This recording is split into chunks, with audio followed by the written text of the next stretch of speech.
জনক আমরা এর পুরো যে বিস্তারিত বয়ান সেগুলো এখনো পর্যন্ত আমাদের আইনজীবী যারা আছেন তারা খতিয়ে দেখছেন। যারা শিক্ষা দপ্তরে আছেন, এসএসসির আইনজীবী আছেন, সরকারের আইনজীবী যারা আছেন তারাও পুরোটা খতিয়ে দেখছেন। আমাদের পরিষ্কার বক্তব্য, কিছু ব্যক্তি কিছু ভুল করেছে, কিছু ব্যক্তি কিছু অন্যায় করেছে, আমরা সেই অন্যায়কে সমর্থন জানাচ্ছি না, কিন্তু যারা দোষী তারা তদন্তে পড়ুক, তাদের শাস্তি হোক।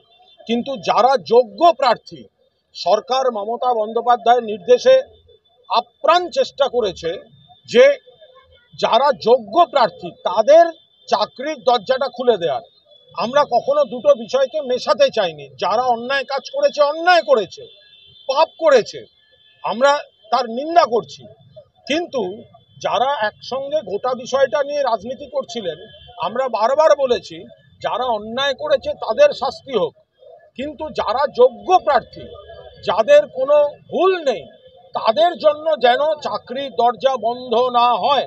এবং রাজ্য সরকার এই মর্মে তাদের পরিকল্পনা হাইকোর্টকেও জানাবার চেষ্টা করেছে, বারবার তাদের সাবমিশনে রেখেছে, কিন্তু যেভাবে সকলের জন্য একটা অনিশ্চয়তা তৈরি করা হলো, এবার আইনজীবীরা ঠিক করবেন, সেটা তাদের ব্যাপার, আমার বলার অথরিটি নেই যে এই রায়ের প্রেক্ষিতে তারা সুপ্রিম কোর্টে যাবেন কি যাবেন না, পরবর্তী পদক্ষেপ কী হবে তারা দেখবেন। এর আগে আমরা দেখেছি ত্রিপুরায়, অন্য রাজ্যেও দেখেছি, ত্রিপুরাতে বাম জমানায়, সিপিএম জমানায়, ত্রিপুরা কত ছোট রাজ্য, আমাদের বড় যে দুটো জেলা, দেড়খানা জেলার মতো হবে, সেখানে 10,000-এর প্যানেল বাতিল হয়েছে এই ভুলভ্রান্তির কারণে, কত ছেলে মেয়ে বিপদে পড়েছে।